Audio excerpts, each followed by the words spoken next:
Hey everybody, what's up? Just Ehren here, Question Period Canada. We're going live today with Question Period. We'll jump right into it. They're doing O Canada right now. And moving forward, we're going to be doing the Question Periods live, not just live reviews, actually live when the stuff is happening. So that's exciting. Here we go. They sing O Canada at the beginning of the question period session. There's going to be like 15 minutes of statements here first, and then the real show gets going. It's going to be pretty exciting. Déclaration de députés, statements by members. How's everybody doing today? Scarborough North.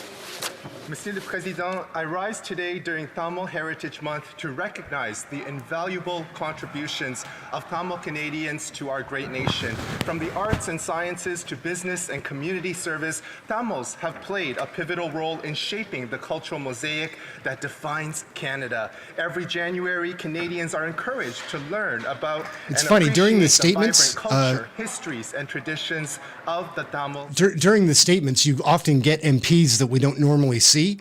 It is interesting, just because there are so many MPs. 338, I think.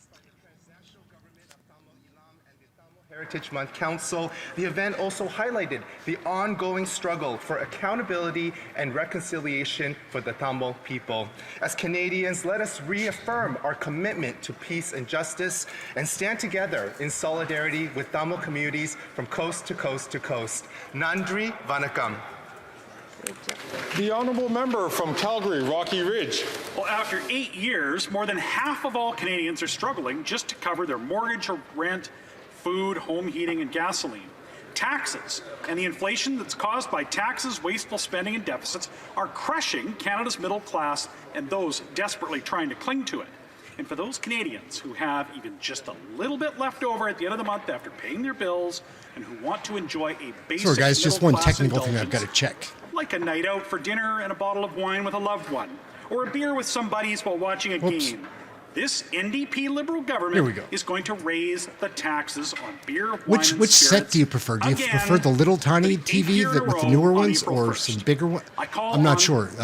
Somebody has to let me know. To support my private member's bill, Bill C-266, and let Parliament have the final say on taxes. This is the letting comparison. the government raise them automatically, and let's bring happy hour back for working Canadians. The options that we have. The honourable member from Winnipeg North. Yes, thank you, Mr. Speaker. You know, President Zelensky, the president of Ukraine, comes to Canada last year and signs a Canada-Ukraine trade agreement. People around the world, Mr. Speaker, in solidarity, in support of Ukraine. And we all have a role to play. Every member in every political party has a role to play. This Friday, we are going to be debating the Canada-Ukraine trade agreement again.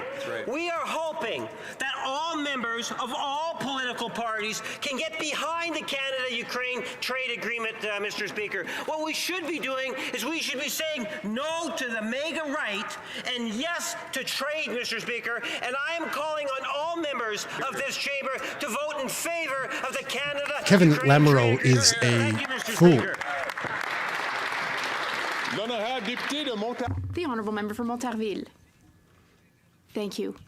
I'm happy today to pay tribute to an excellent citizen of my riding of Montarville, Sandra Boagarche, who is the founder, president of the community garden.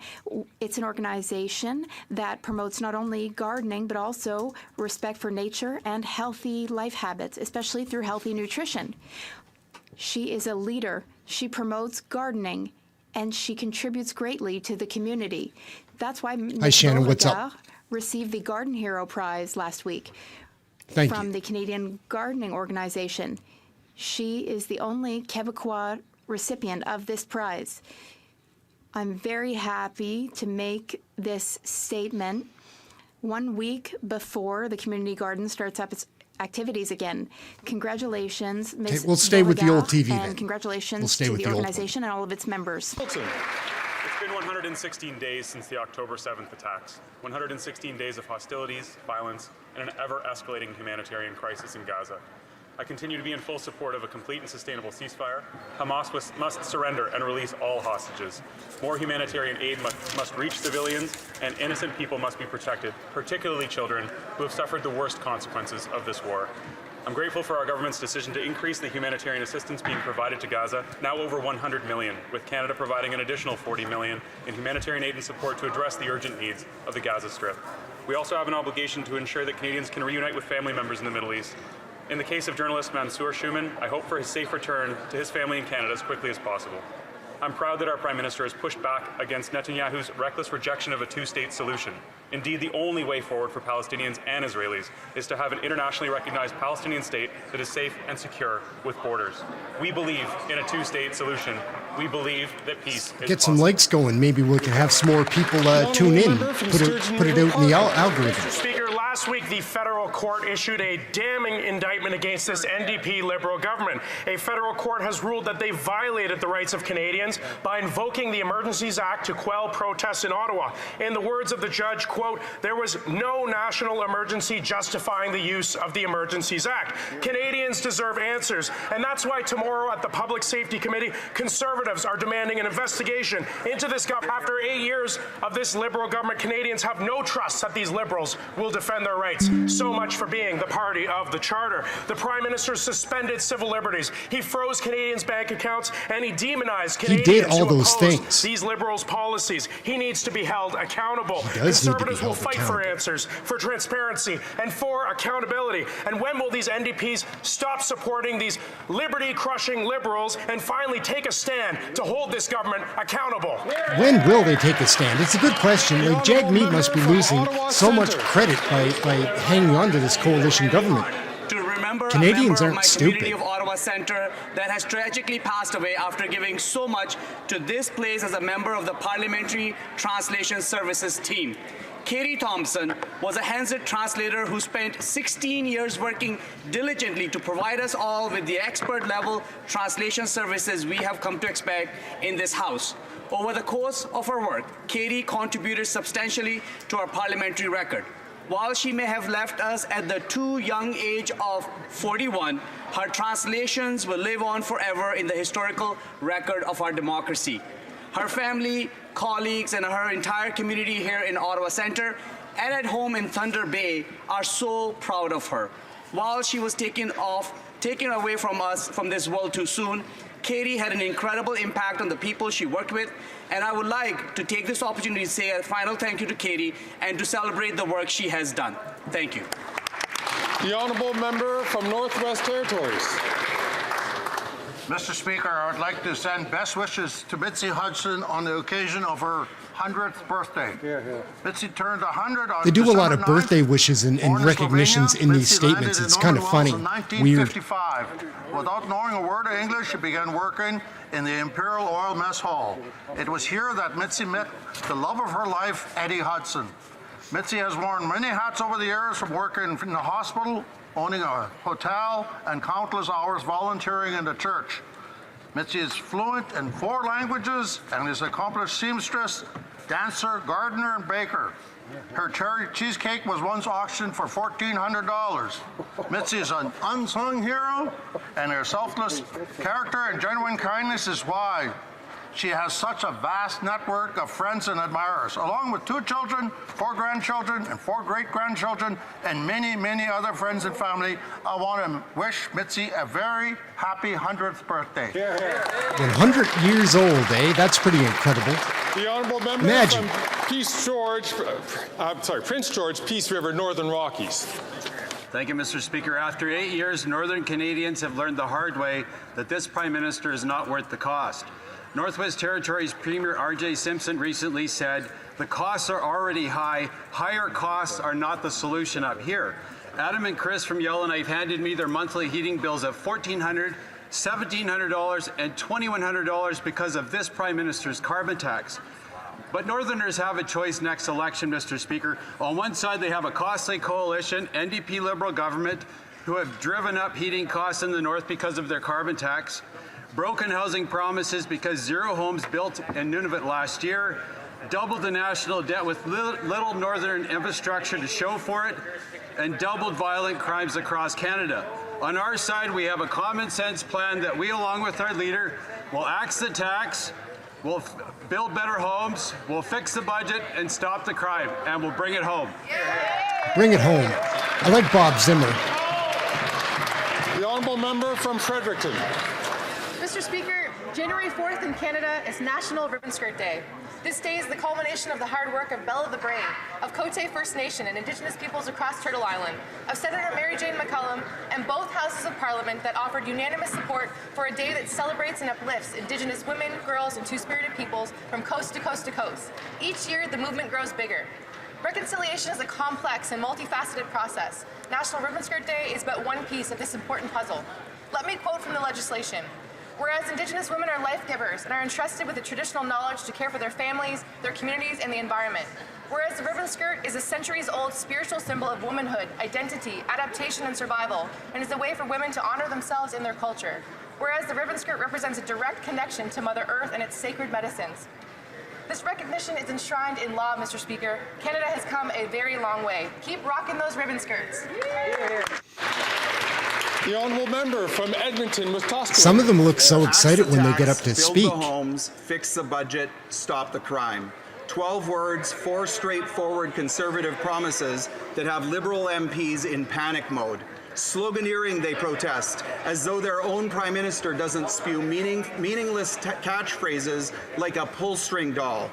We've got Canadians' backs. The laughable, we took on debt so Canadians wouldn't have to. And everyone's favorite, the budget will balance itself. In the real world, Mike as Lake JFK is pretty once funny. said, things do not happen. Things are made to happen.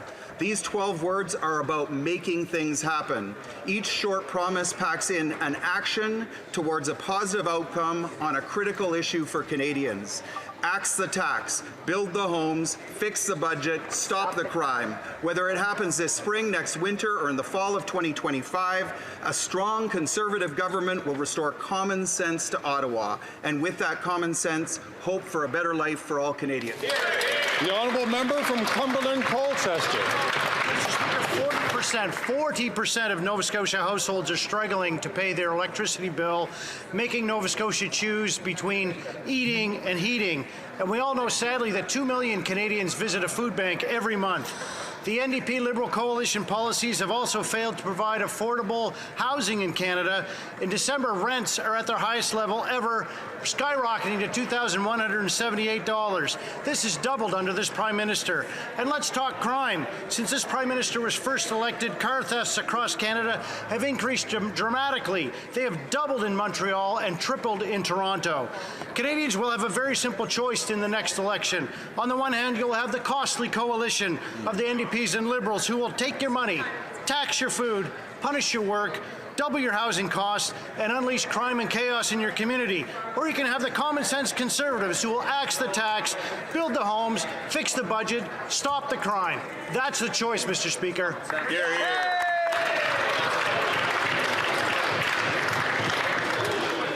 If I could just ask members, please, to try to keep their conversations down, to be a little quieter, so that the Speaker can hear the honourable members make their declarations. The honourable member for Nickel Belt. Everyone should file their income tax before April 30th to receive the credit benefits that are entitled. For example, the quarterly issued carbon rebate in Ontario is for all taxpayers, and it's a tax-free benefit to offset the cost of federal pollution pricing. Experts around the world agree that pricing pollution works. It is just one way Canada is fighting pollution. Carbon rebate quarterly payment went out January 15th and the next April 15th. 2023 payments for family of 4 in Ontario is $976. A couple is $732, and an adult living alone is $488. They had green tags on the other day. I wonder what the orange ones are for. Volunteers at free tax clinics across Nickel Belt. You are essential in helping people on low and modest incomes access the significant benefits that they're eligible for. Future generations deserve a strong economy, one that attracts green investment and protects the environment. Thank you, Mr. Speaker. The honourable member from Winnipeg Centre. Mr. Speaker, the legacy of Canadian policies designed to kill the Indian in the child still impacts our families. There are more Indigenous kids in child welfare today than at the height of residential schools. In Manitoba, over 90% are Indigenous. That is why I was proud, along with my colleague Benita Zarello and the NDP, to amend Bill C-3. I just want to say to everybody before Greg Fergus chimes in, I try to greet everybody when I see them come online. I think that's nice in building the community. I like it. I remember who people are, but I don't see everybody when they come in. Honourable member from Winnipeg Centre to start again. Just want to say I appreciate everybody that shows up and tunes in. Give us a like if you kind of like our stuff. That helps. Still impacts our families. It is fun hanging out here, right? Kids in child welfare today than at the height of residential schools. In Manitoba, over 90% are Indigenous.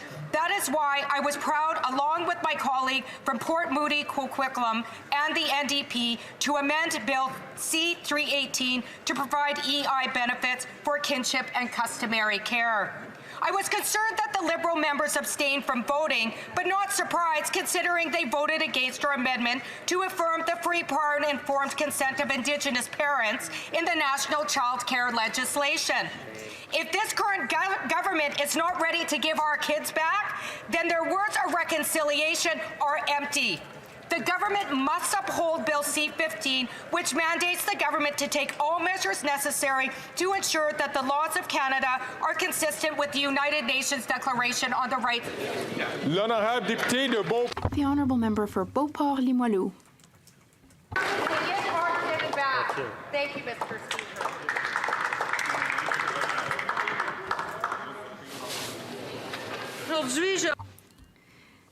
Today, I would like to pay tribute to 6 Quebecers whose lives were tragically and unjustly taken in the terrorist attacks in Ouagadougou on January 15, 2016. They were a family from my riding, 4 members of a family from Lac-Beauport community. Yves Carrier, his wife, I got a feeling the question period is coming up very shortly. It usually is between quarter after and 20 after 3. They went there to build a school. But let us remember that the idea is going to be moving forward to do these live when it's actually happening and start covering it. But again, we'll be starting around 3 p.m. I think, but question period won't actually start until about quarter after, 20 after 3. Just to give you the heads up, that's been the tradition. We need to build a world where peace prevails over hatred. Gladys, Yves, Charlélie, Maude, Louis, and Suzanne.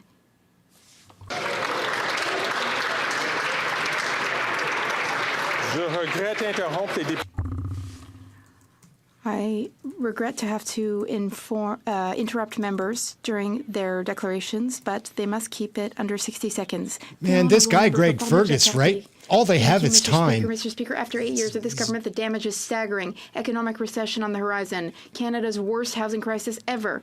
The crime rate is up 38%, 40%, and the estimates are through the roof. Canadians deserve better. They have a choice between a minority Liberal government that's in coalition with the NDP. But worse still, Quebecers have been hoodwinked by the Bloc Québécois, which supports the Liberals' wasteful spending and supports, among other things, the second carbon tax. The Bloc Québécois wants it to be drastically increased. Canadians have 2 choices in the next election. Cool. Norm, cool. They could be stuck with this Liberal government again, which is kept in power by the Bloc and the NDP, or their other choice, the Conservative Party of Canada, which has a plan to axe the tax, build the houses, fix the budget, and stop the crime. The choice is very clear. Canadians deserve a government that will work for them and bring back our national pride. That's common sense, Mr. Speaker. The honourable member for Longueuil-Cher-le-Moine. Mr. Speaker, today marks the last day of Canada's first ever National Firefighter Cancer Awareness Month. It is also on this very day, 2 years ago, that I introduced my private member's bill, which became law in June, to establish a national framework for the prevention and treatment of cancers linked to firefighting, and to make every January Firefighter Cancer Awareness Month throughout Canada. bringing increased public awareness to occupational cancers in the fire service, which account for over 85% of all duty-related deaths among Canada's firefighters. It is crucial to promote best practices that can help mitigate the risks. This public awareness is essential in order to ensure that the men and JAGMEET women who is an put their health opportunist. and their safety at risk are regularly screened and receive Agreed. timely treatment in the event of a cancer diagnosis. Thank you to the firefighters in my riding of Longueuil-Charlemagne and to firefighters across Canada for their sacrifice, and know that your health and your well-being are important to us. Thank you. All right, here we go. Pierre Poilievre standing up. Look at him. You can see him right there. Like, ready to go. Our Always priorities opens are in French, clear. though. We're going to axe the tax-billed homes, fix the budget, and stop the crime. On the latest point, the Prime Minister has presenting himself as the great hero when it comes to auto theft. There is a 38% increase in auto thefts since he came into power. Thanks, Vapes. Cool, man. Thank you. The penalties are light. Our ports are Super badly duper. managed. Will he reverse his policies that have led to the crisis in the auto sector instead of having yet another summit?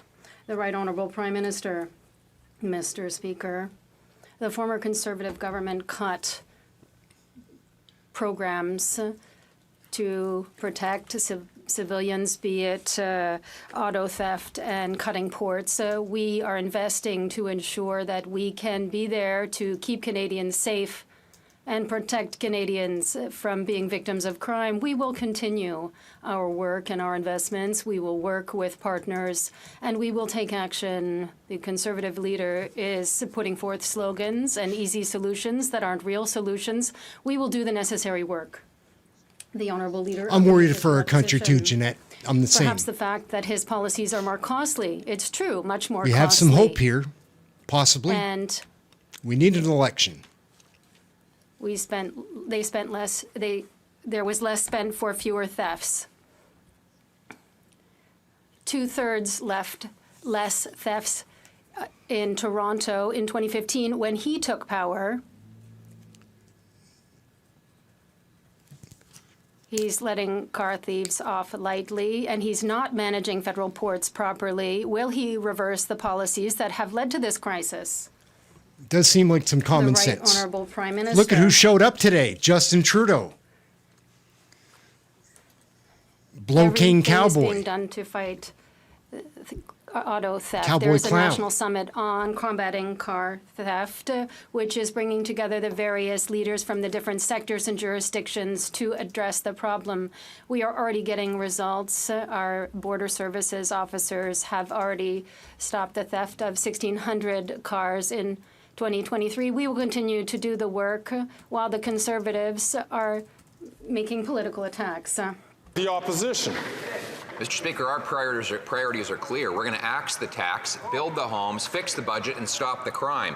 Stop the auto theft that has run rampant under this Prime Minister. He's now throwing a cape over his back, claiming that he's the hero on auto theft, but it's actually tripled in Toronto, and it's up by 100% in Montreal after he brought in catch and release and house arrest for car thieves, and after his incompetence allowed our ports to spin out of control and Really? our cars to be exported to overseas crime and terror networks. Why doesn't he reverse his policies instead of another meeting? The Right Honourable Prime Minister. Mr. Speaker, this is a serious situation. Canadians are concerned about this, and the Conservative leader just chooses to whip out his empty slogans and continue to blame everyone while we're getting to work. We're pulling together stakeholders and leaders from across the government across governments to look at what more we can do. We've seen successes. CBSA agents have intercepted over 1,600 stolen cars last year in 2023, but there's more to do. We're going to continue to make the steady work and investments necessary to keep Canadians safe and to keep crime down. The Honourable Leader of the Opposition. To keep crime down. Crime is way up. Violent crime is up 40% under this Prime Minister. So much and crime. Today he had his ministers hold a press release that said, and I quote, In 2022, approximately 9,600 vehicles were stolen in the Toronto area alone, representing a 300% increase since 2015, end quote. What happened in 2015? I wonder what happened. I know, he happened, Mr. Speaker. How can we make him unhappen and stop the crime? That's great. That's a good line. The Right Honourable Prime Minister. Speaker, in 2015, Stephen Harper presented a budget that had slashed funds for policing, slashed funds for CBSA officers, slashed funding for Veterans Affairs Services, and we were there to clean up the mess, to cut taxes for the wealthiest 1%, lower them for the middle class, to support families. They're standing up. All his such support from his caucus. It's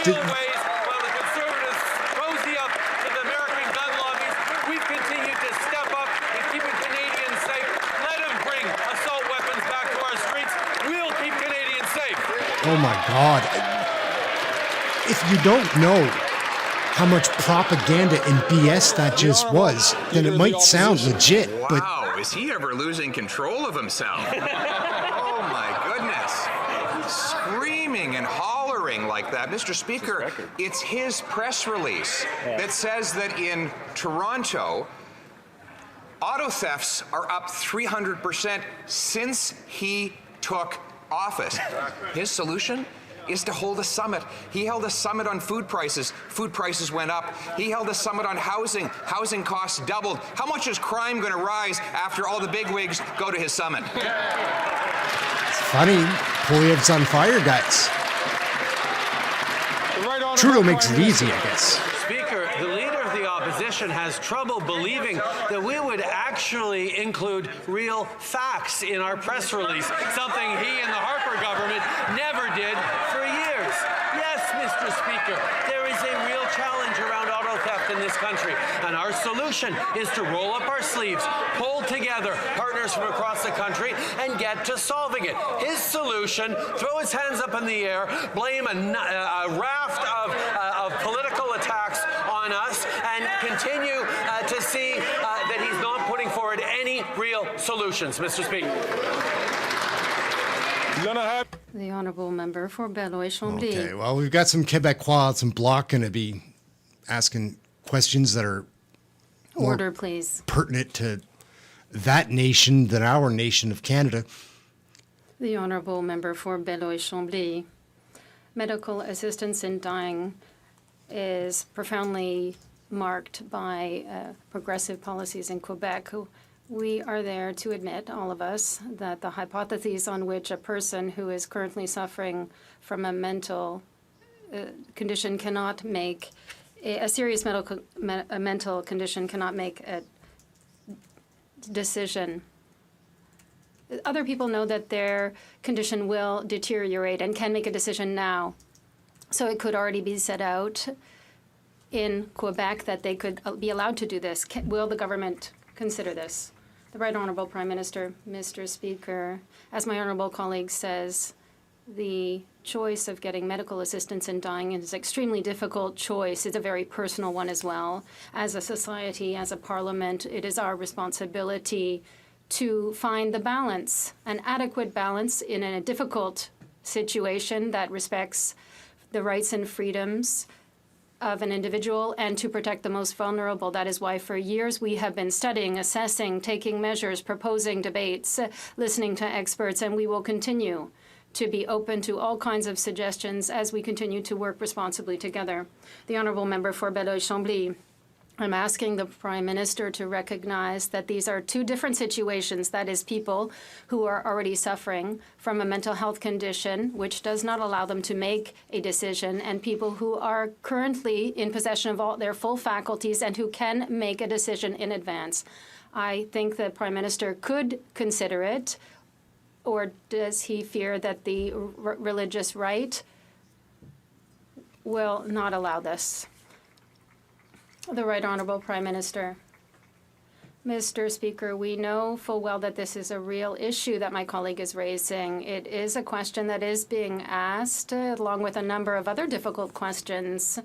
and they are being examined. Yes, we will continue to consider advanced directives. We will continue to look at how we can ensure that people have the rights and freedoms that are important to them, while still ensuring that we protect these people and all others who are vulnerable in unexpected or negative situations.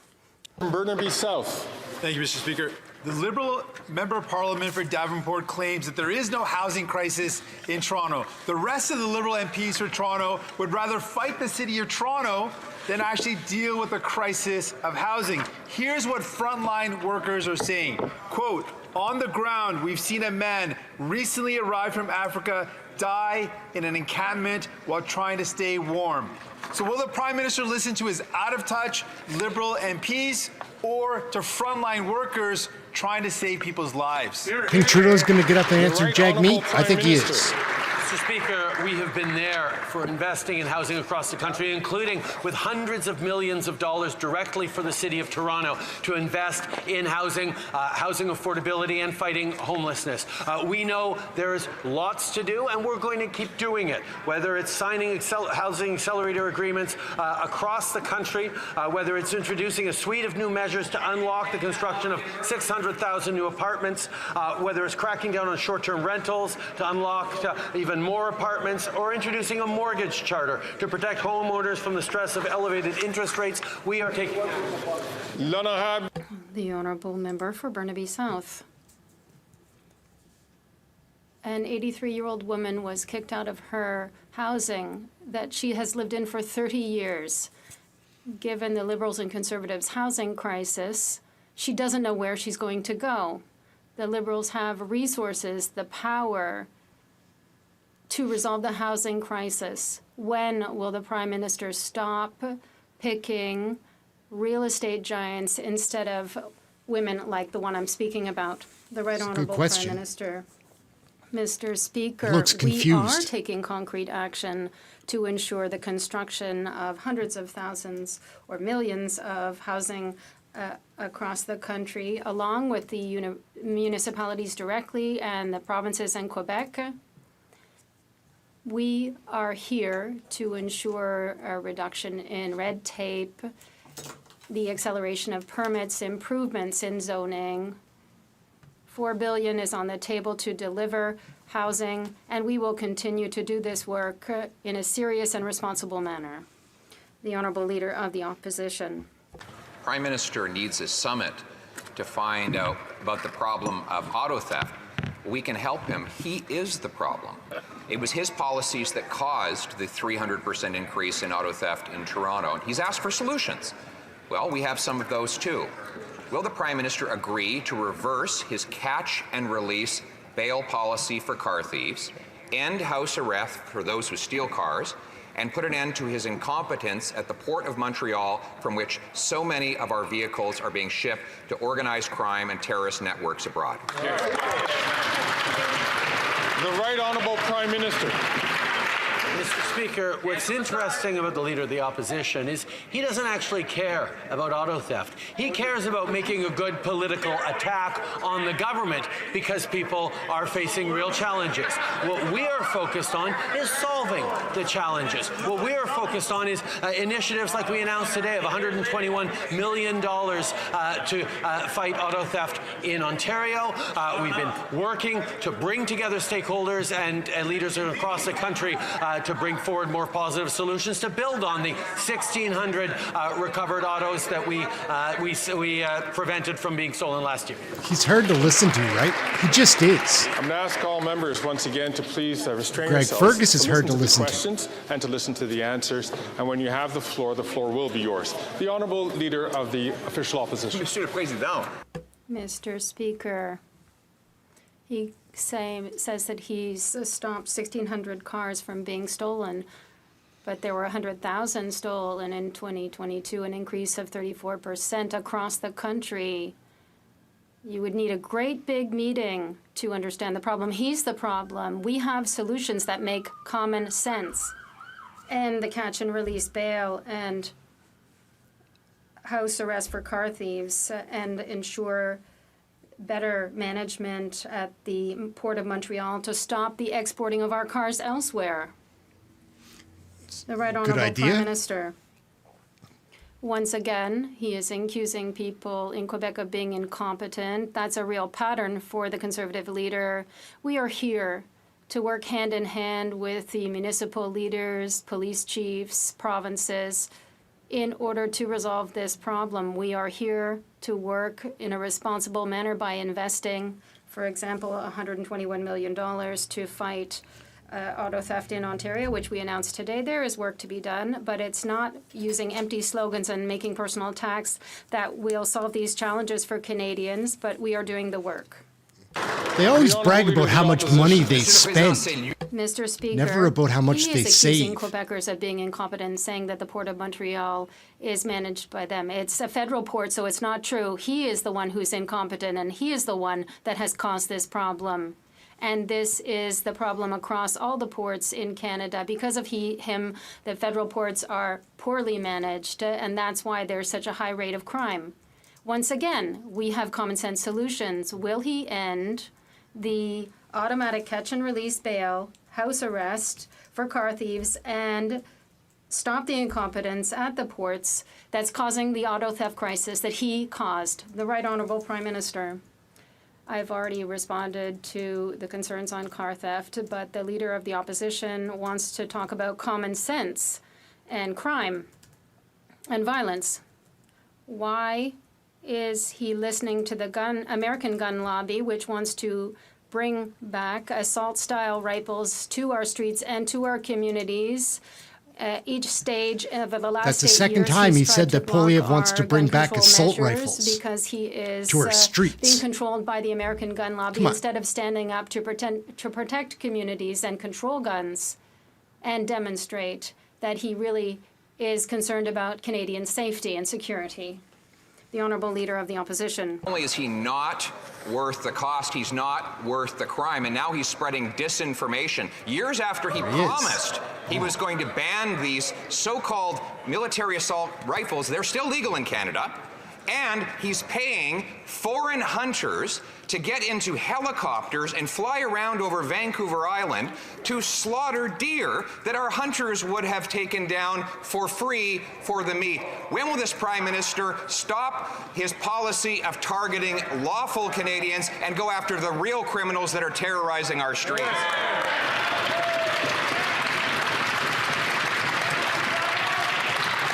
The Right Honourable Prime Minister. The contortions the Leader of the official opposition goes through to try and talk about gun control are quite impressive, Mr. Speaker, but Canadians will not be fooled by him. The order in council that made assault-style weapons illegal to use, to purchase, or to share or sell is still in place. The Conservative Party of Canada has as its official position that it wants to restore the legality of assault-style weapons in this country. The Honourable Leader of the Opposition. Mr. Speaker, he stumbles and bumbles when he does not know what he's talking about, and he does not know what he's talking about because he does not care what he's talking about. He still has not banned those guns. Years after promising on the election trail that he did, they are still legally in the possession of their owners at this stage, and he says he won't be able to do it until a week after the next election. Meanwhile, he tried to publish 300 pages of hunting rifles that he wanted to ban, blaming First Nations hunters for crime in downtown Toronto. Why does he want to why does he want to protect turkeys from hunters instead of Canadians from criminals? Good question. Trudeau doesn't have a leg to stand on, but he'll stand on both of his legs in front of the nation, lie and deceive and deceptive. A number of years ago, it is illegal to buy, sell, or use or bequeath military-style or assault-style weapons in this country. We did that. We banned over 1,600 models of assault-style weapons. The Conservative Party wants to make those assault-style weapons legal again. And everything they do is focused on misinformation and disinformation of bringing in hunters who are not targeted by these measures to try and justify their anchoring on the NRA. The Honourable Leader of the Opposition. More stumbling and bumbling, Mr. Speaker. The guns he talked about are not banned. And he says they will not be banned until 1 week after the next election. Thank you, because Jeanette. he cannot Thank you figure very out much. how to ban them. Years after he announced it. Meanwhile, he's spending billions of dollars going after licensed, law-abiding, trained and tested people who've proven that they are statistically the least likely to commit crime. And what has been the consequence? In 8 years, we've had a 100% increase in criminal shootings. Why does he always go after the good guys instead of putting the bad guys in jail? Again, Poilievre is on fire today, everyone. Right It's Honourable pretty Prime fun. Minister. Mr. Speaker, in May of 2020, we rendered it illegal to buy or sell or use or bequeath 1,600 different models of assault-style weapons in this country. That is still the case, Mr. Speaker. In the coming year, we will be bringing in an amnesty legacy program. We are extending the amnesty to be able to bring in a buyback for the owners of these weapons. But we are moving forward on gun control when he wants to bring assault-style weapons back to Canadians. It's clown. This man is a Member for clown. Belleuil-Chambly. Let's say that my neighbor comes to my house and he says, I want to put a heat pump in. It's going to cost $1,000 and This will I'll be get fun. it to you tomorrow. The next day my neighbor comes and he said, can I have the $1,000 back?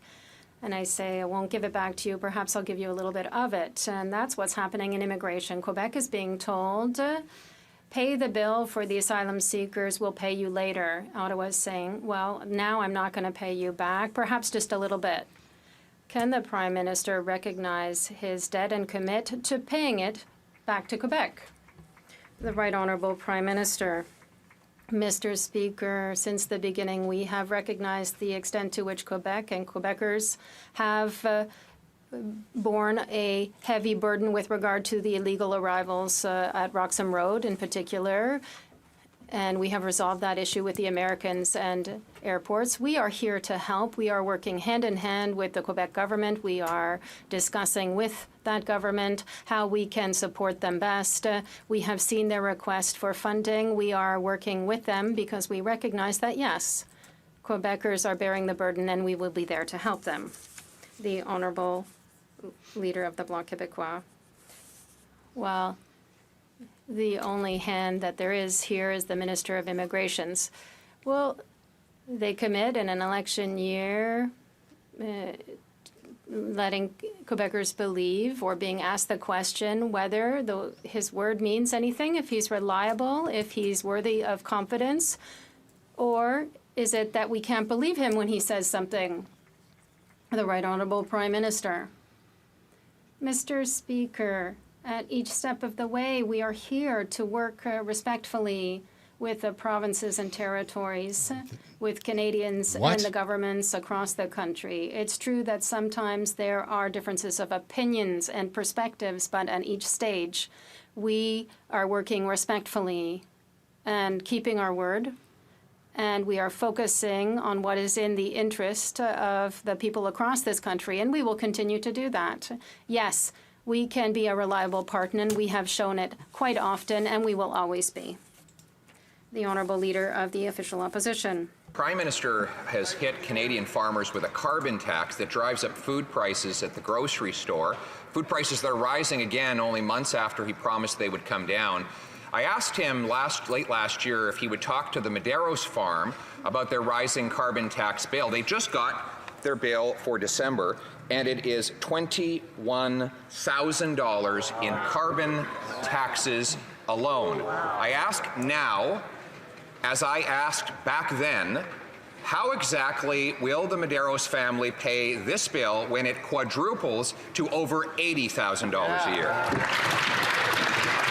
The Right Honourable Prime Minister. Trudeau said that he called the Medeiros family. He said The it. leader is asking the government to help out the Medeiros family farm now, because back in 2014, when the Medeiros fan came to him in government, asked him for some support as they were trying to make investments, trying to continue to move forward, he told them that they needed to stand on their own 2 feet. That That's what he told that farm. Mr. Speaker, we are there to support farmers right across the country with $1.5 billion over the past few years in investments, in supports. We're going to continue to be there for farmers as they fight climate change. The Honourable Leader of the Opposition. Actually, when the Medeiros family asked for me for help, I went to Enbridge and helped them get lower-cost natural gas to power their operation, Mr. Speaker. That's the real story. So instead of reading the disinformation from the kids in short pants over in PMO, why doesn't he deal with the thing that's really hurting that family right now?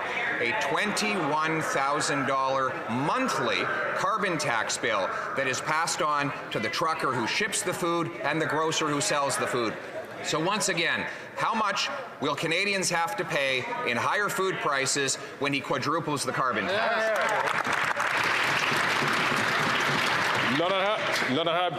The Right Honourable Prime Minister. Speaker, back in 2014, he told that farm family to stand on their own 2 feet. We, Mr. Speaker, know what is making farmers vulnerable across this country. Do you know what it is, Mr. Speaker?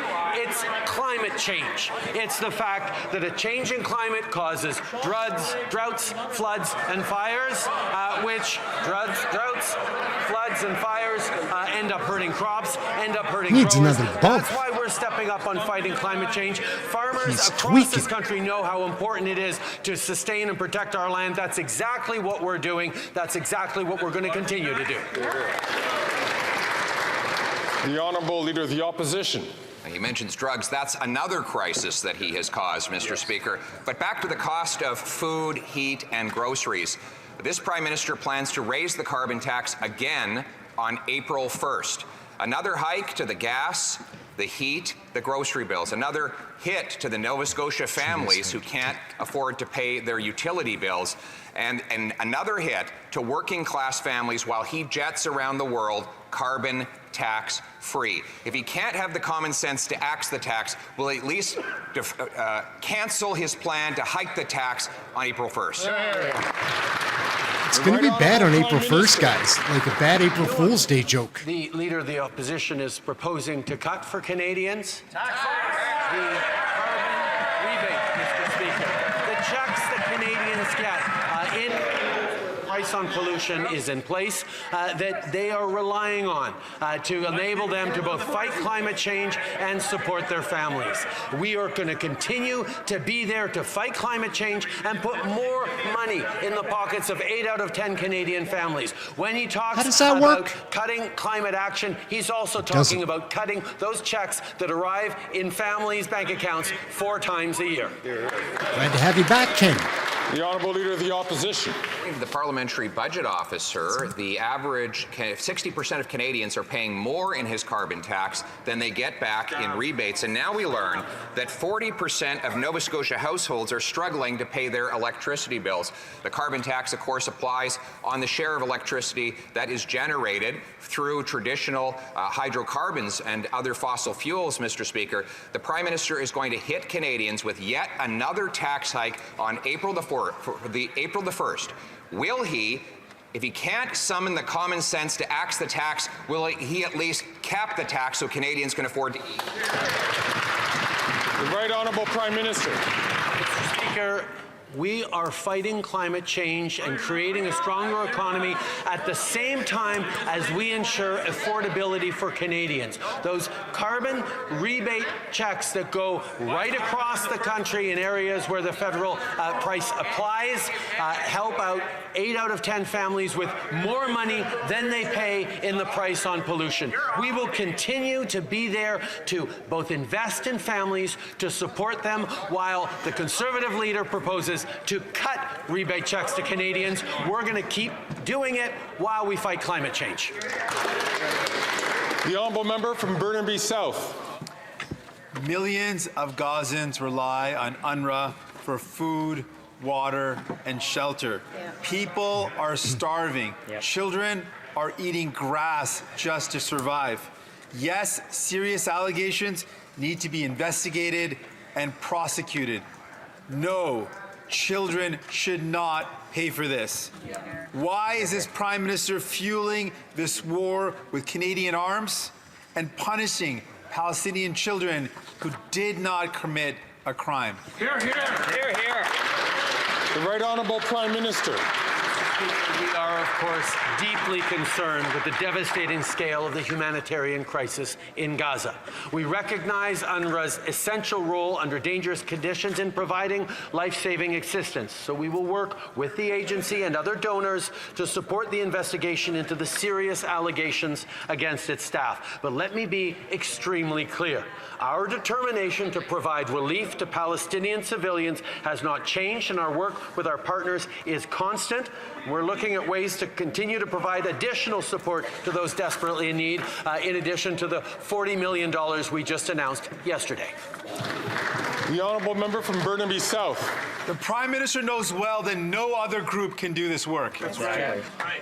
I'm talking about Halifax. Halifax, that's where I live. Halifax has the highest rate of poverty in Canada. 1 in 5 children lives in poverty. Only once has the Liberal MP for Halifax raised the issue of skyrocketing food prices in this House. How out of touch is that? That's the problem with the Liberals. They pretend that everything is fine if everything's fine with their rich CEO friends. So when will the Prime Minister stop working for Galen Weston and start working for Haligonians? Galen Weston is a problem. Right Honourable Prime Minister. No doubt about that. Mr. Speaker, we are Have you working been to the closely Superstore? with the Come on. Competition Bureau. We're making sure we're passing legislation that strengthens its ability to go after the large grocery chains in this country that are making record profits while Canadians are struggling with food prices. We will work with communities. We will work with individuals. We will work with the Competition Bureau to ensure that that actually happens. We're continuing to be there for Canadians with initiatives like dental care, like increasing the Canada Child Benefit, like cutting child care costs in half across the country. We will continue to be there for people in Halifax and The Honourable Member from Etobicoke Centre.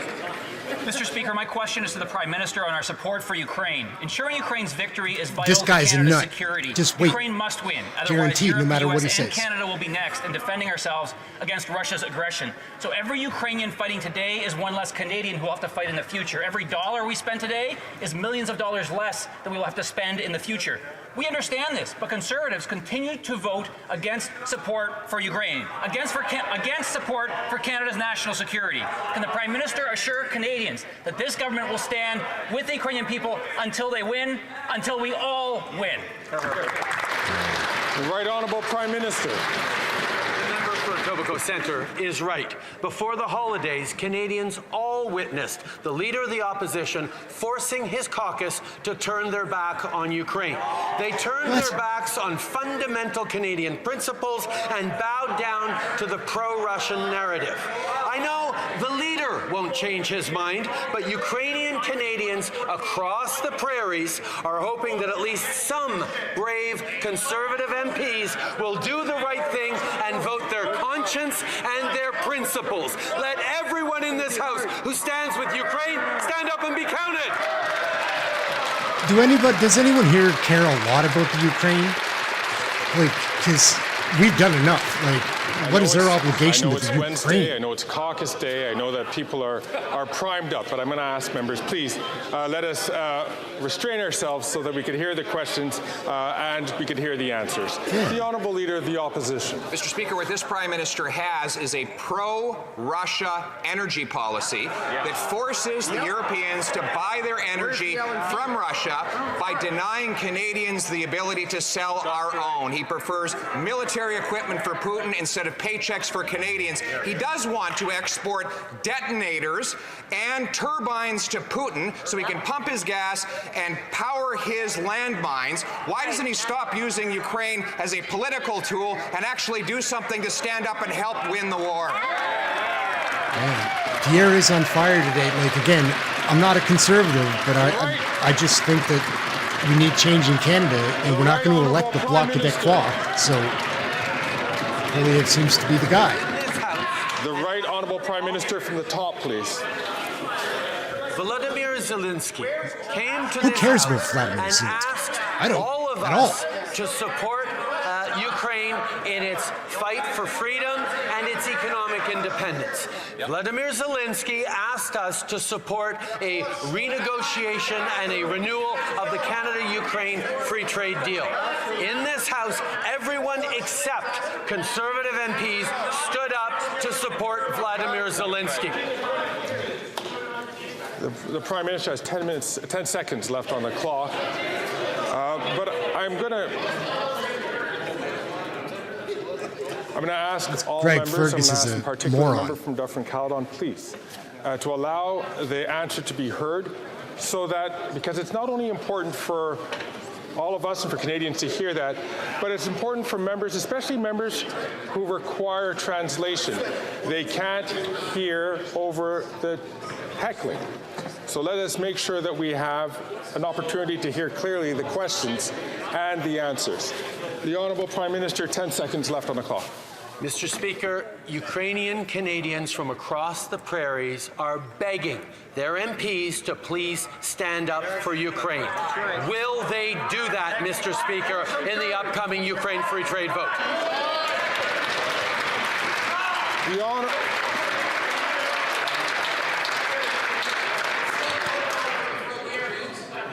The Honourable Leader of the Opposition. Mr. Speaker, on this, like everything else, he is a fake and he is a phony. Let's go through the facts. Oh my goodness, that's awesome.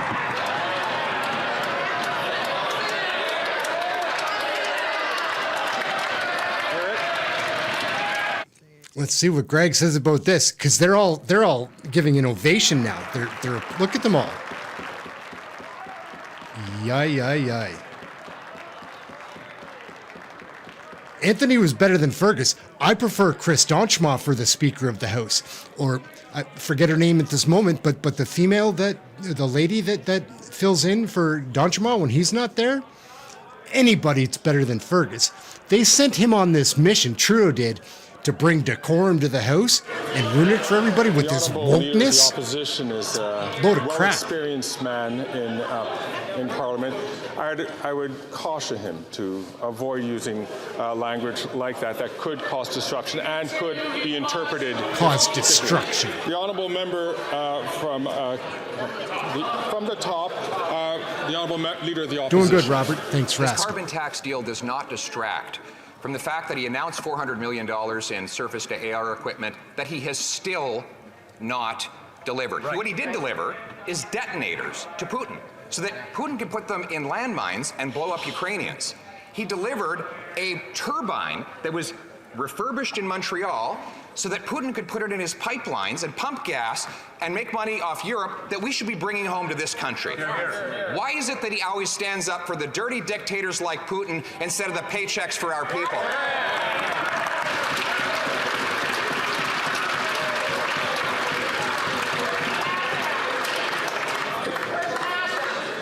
Once again, I would caution all members to be very careful about how they impugn motivations to other members, specifically to specific members.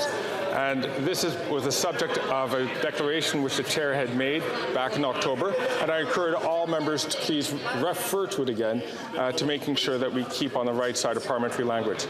The Right Honourable Prime Minister. Mr. Speaker, when the Leader of the Opposition refers to Ukraine as some faraway foreign land, when he continues to insist that all of his MPs, including Ukrainian Canadian MPs, vote against a free trade agreement that Volodymyr Zelensky is asking us to vote for to support Ukraine, he can't hide behind the kind of misinformation and disinformation that he regularly peddles in. It's very simple, Mr. Speaker. Will the members of the Conservative... So I'm going to remind all members again. I know it's Wednesday, and I know that all members, but as I had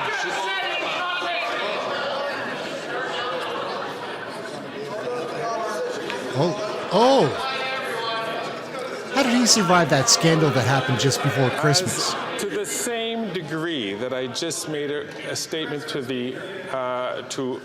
to a member in this House, I will make it again. Please be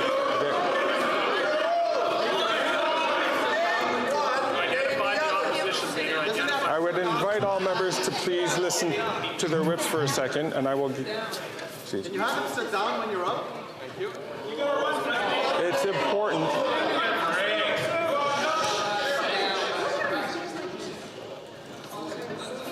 I invite all members, please, to be very careful about impugning motivations or associating members with governments that we do find in this House to be disreputable, if not odious. So I'm just looking for all of us to make sure that we stay on the right, that we all wait and do our turn. And I will ask the honourable member from South Shore St. Margaret's to please come and speak to me at the chair, and we'll have an opportunity to discuss this.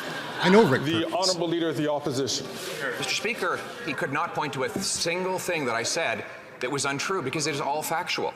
It is a fact that we already have an excellent trade agreement with Ukraine, that it does not include a carbon tax, and that there is no need for a carbon tax to be in any free trade agreement. In fact, there never has been a need for a carbon tax in any other free trade agreement in the history. But while he remembered a carbon tax, he forgot to include in the deal a ban on him sending detonators and turbines over to Putin. Why is it that he's so determined to allow Putin to acquire weapons and money rather than having a real free trade deal with Ukraine? He's on fire today, guys. The right honourable Prime Minister. Mr. Speaker, the leader of the official opposition has an opportunity to correct the record from him having called Ukraine a faraway foreign land. It is far away, and it is foreign. Ukrainian Canadian MPs, at a very least, to vote in favor of the renewal of the Canada-Ukraine Free Trade Agreement coming up for a vote in the coming days. It is an opportunity for those who choose to stand with Ukraine to stand with Ukraine in this House and be counted. Why is he muzzling his Ukrainian Canadian MPs? The honourable leader of the opposition. Mr. Speaker, we are 100% united in our support of Ukraine and in our opposition to the carbon tax. 100% united. This is what he does. He divides. He wants to distract from the fact that he doubled housing costs, caused 30 homeless encampments in Halifax, caused shootings to go up by 100%, drug overdoses up by 300%. It is no wonder that he would want to use fear and falsehoods to distract from his many failures, and that is exactly what he is doing. Why won't he finally unite this country instead of trying to divide and conquer?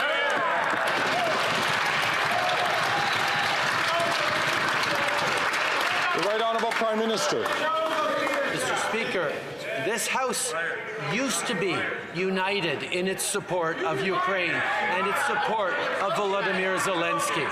And yet now we see. When was it ever united?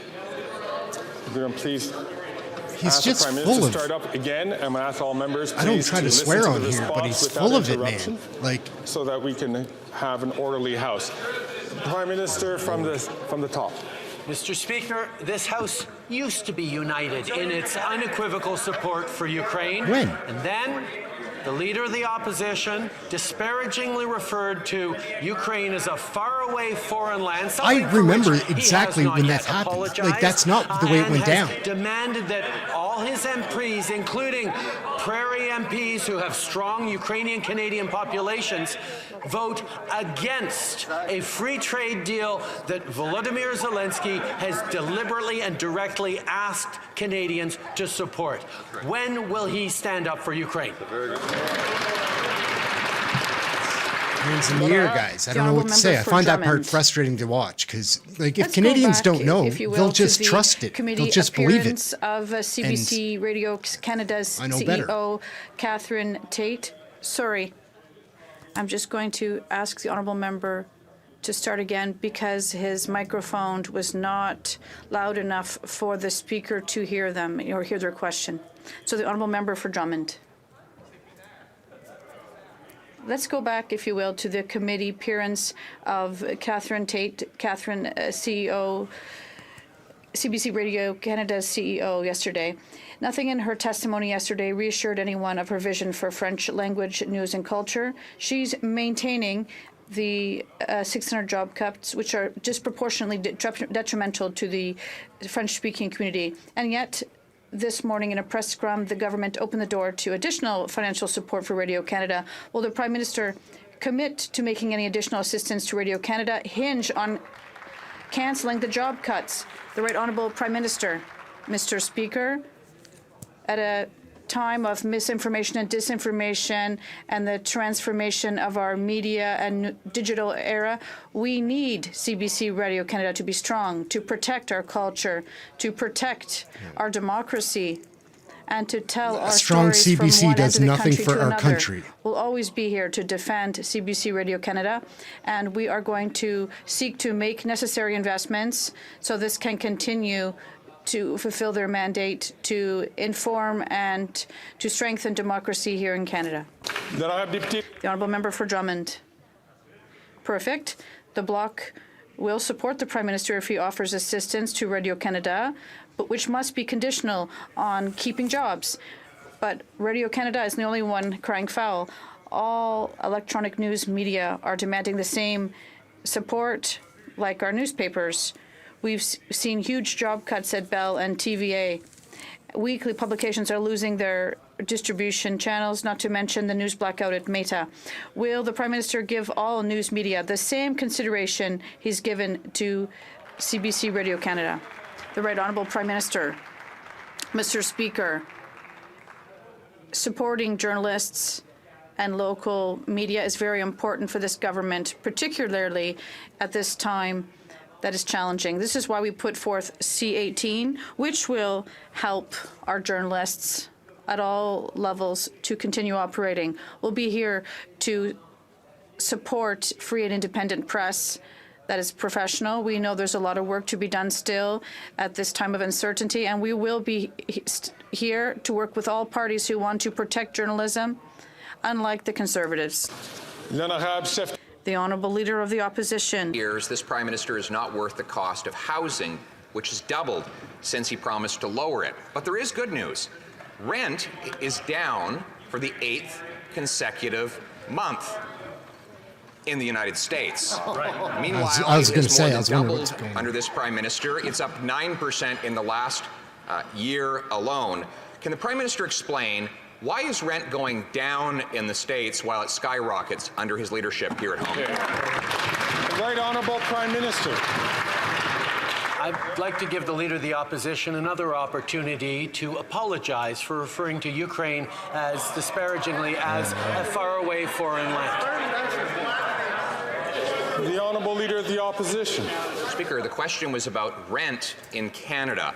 Rent prices have doubled after 8 years of this Prime Minister. They have tripled in his home city of Montreal, and now, according to the Home Builders of Canada, they expect that construction numbers will actually plummet this year relative to the prior years. They say that this will lead to higher prices, and they say we require, quote, policy changes to reverse it. Will the Prime Minister finally accept a common sense plan to build the homes so Canadians can afford the rent? The Right Honourable Prime Minister. Mr. Speaker, once What's up, again, Terry? I didn't hear an apology to Ukrainians. I encourage him to do that. People are waiting for it. At the same time, Mr. Speaker, I can't wait to make a video of both bits. That we have signed dozens of housing accelerator fund agreements across the country that are leading to the construction of hundreds of thousands of new homes in the coming years. We've eliminated GST off of purpose-built rental apartments. We're moving forward on an interest-free savings account for first-time homebuyers. But again, I encourage the Leader of the Opposition to apologize for referring to Ukraine as some faraway foreign land. He's going for a soundbite. I understand what he's doing, but he's not getting it. That what I said earlier, he's not interested in Ukraine. When I asked about rental prices, he started spreading disinformation about Ukraine. He couldn't care less about the war effort over there. He only cares about distracting from his failures at home. L'un de ses échecs. One of his failures is the tripling of rents in Montreal. And the Builders Association has said that this year will be one of the worst. Why, Mr. Speaker, are rents plummeting in the U.S., when they're skyrocketing here in Canada. The Right Honourable Prime Minister. This House, for well over 150 years, has been here to recognize the debates and follow what people have been doing. And if he is suggesting that Hansard, the official record of this House in which he said Ukraine is a faraway foreign land, is somehow misinformation or disinformation, well, he should come right out and say so. In terms of housing, we continue to invest across the country, including in Quebec. Quebec is doubling the 900 million we put forth for housing to help housing creation. The Honourable Member for Alfred Paulin. Mr. Speaker, affordability is a major concern for all Canadians. To support them and ensure that help is available, the Minister of Finance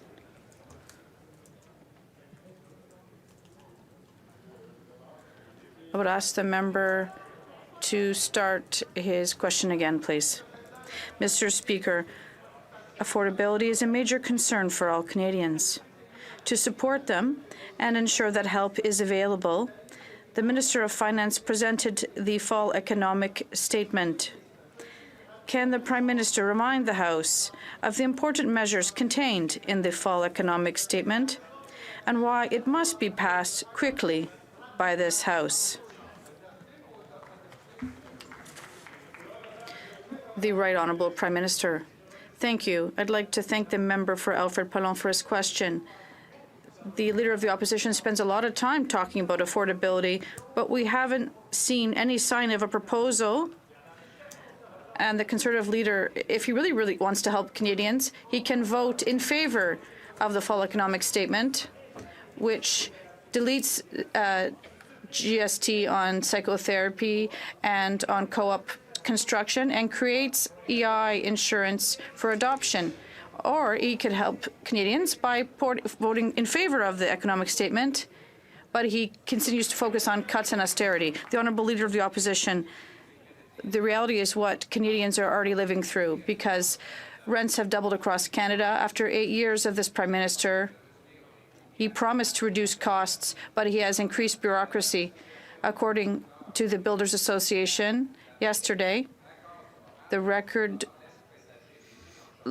drop in morale with builders means that you don't see Poilievre reading from scripts very often. Rather slow down. The problem is getting worse year after year.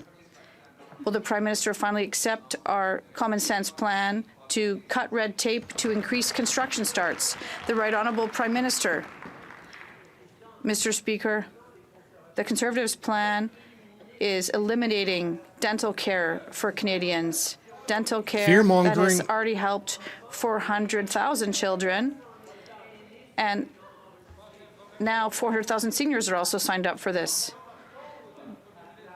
They campaigned against daycare to cut the costs in half. They are voting against our measures to help Canadians concretely. He's offering cuts and austerity, but he won't offer solutions. The Honourable Leader of the Opposition. Rent, and instead he turned and made false attacks against me. Apparently I'm living rent-free in his head. Here's the reality. Rent is going down in the States while it's coming up in Canada. Housing costs have risen 40% faster than the incomes of Canadians, the worst record in the G7, and the second worst in the OECD. If the Prime Minister's plan were really working, why is it that housing costs have doubled and our housing is becoming less affordable than almost any developed country in the world? The Right Honourable Prime Minister. Is he going to do it again? Leave aside the question of where exactly he's living rent-free and focus on the supports we're giving to Canadians. We are continuing to invest in meaningful ways in partnership with municipalities, with unions and building trades, with provinces across the country to solve this housing crisis that Canadians are feeling so acutely. Whether it's cutting the GST from purpose-built rental, whether it's moving forward with a tax-free savings account for first-time homebuyers, whether it's putting $4 billion in the pockets of municipalities across the country to increase density, to cut red tape, we are taking action on housing.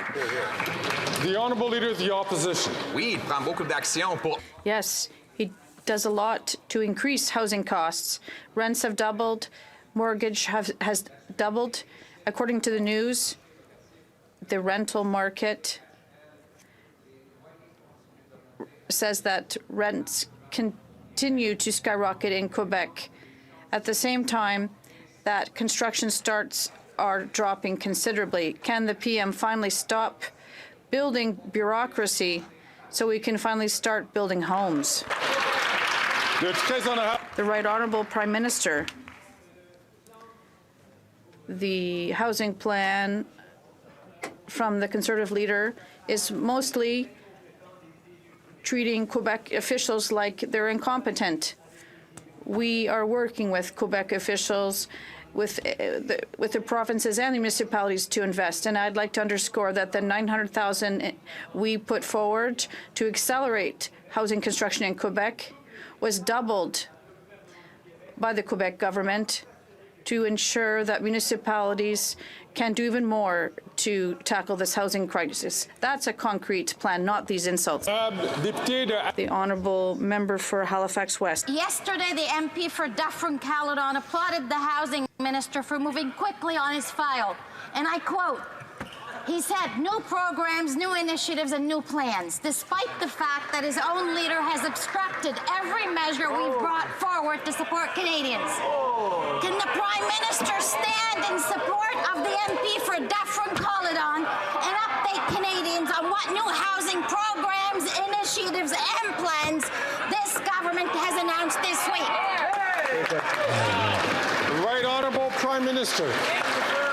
Speaker, thanks in part to the advocacy from the member for Halifax West, we announced a housing accelerator agreement of nearly $80 million in Halifax to unlock 9,000 new homes.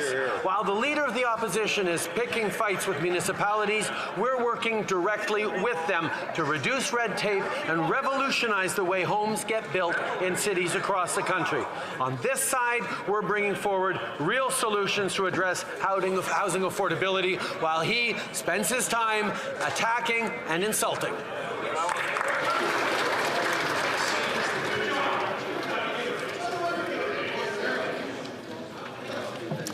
The Honourable Member from Nunavut. Nunavut athletes who earned their spot at the Arctic Winter Games in Alaska risk missing out because in Nunavut, Service Canada does not process passports. My office was helping until this government put even up more barriers. Families are now forced to pay thousands of dollars to fly down south to get their passports expedited or not compete at all. Can the minister ensure Nunavut has access to the same services as the rest of Canada? The Right Honourable Prime Minister.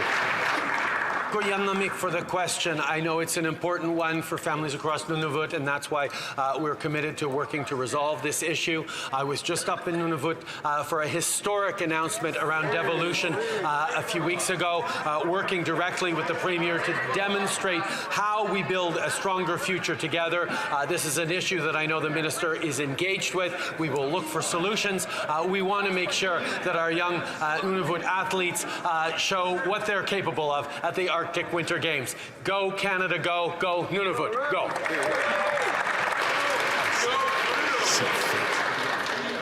The Honourable Member from Kitchener Centre. Mr. Speaker, in 2022, Canada sold more than $20 million of military equipment to Israel. Last week, the ICJ ordered Israel to take steps to prevent acts of genocide.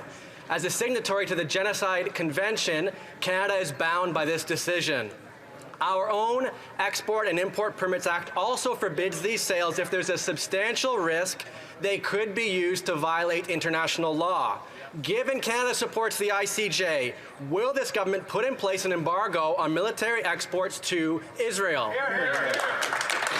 The Right Honourable Prime Minister. Right? Mr. Speaker, Canada has one of the strongest export control regimes in the world that puts human rights and protection of human rights at the center of all our decision making. It has always been the case, and we have been consistent in making sure that we are responsible in the way we do that. We will continue to be so. That's probably going to wrap it up, I'm guessing. And this brings to an end question period. So, it being 3:20, the House will now proceed to the taking of deferred. So, everyone, what do you think? Pierre Poilievre was on fire. I can't believe the audacity of Trudeau to pull some of the stunts that he pulled today. I'm going to be cutting him up in a couple of videos because he can't just be deflecting, deceiving, and really just confusing Canadians. My concern is that not everybody is as clever as the people that watch our stuff on here. They're not getting informed the right way, and they'll just believe it because they'll see just like that clip in the news and they'll think, oh, Pierre Poilievre's the enemy. And it's probably not the case. Like, I do think Canadians are catching on, but that's why we need to watch this stuff, because the more we watch it, the more we'll talk about it, and the word will spread that this Liberal government, this Liberal NDP coalition government has got to go because it's not helping Canadians out. It's helping out the really rich people, but we don't care about them, man. They're less than, whatever, really rich people, 1% of the planet in our country too. Anyhow, it was a lot of fun, this episode. I'm loving the comment section or the chat section and getting to know people better and having the group grow a little bit. Like and subscribe. My name's Ehren. This is Question Period Canada, and we have fun covering everything Canadian federal politics. Trying to learn and share that with you. That's it. Hopefully, I've heard some people on here today saying that it got a little warmer out west. That's good to know because it was minus 50 last week, right? Yeah, it's kind of cold here in Nova Scotia today. It's minus 7. Anyway, it was colder than that last night. It was minus 12 or something. That's it. We're going to get going. I hope you've had something healthy to eat and are able to stay warm. Shirtless weather in a couple of parts of the country, they say. That's it. We'll catch you next time. We'll have more videos tonight. Check out some of the shorts. Check out just some of the channel. That's it. We're going to get running. Thank you all for watching. Really appreciate everybody tuning in. We'll be back tomorrow. Have a good night, and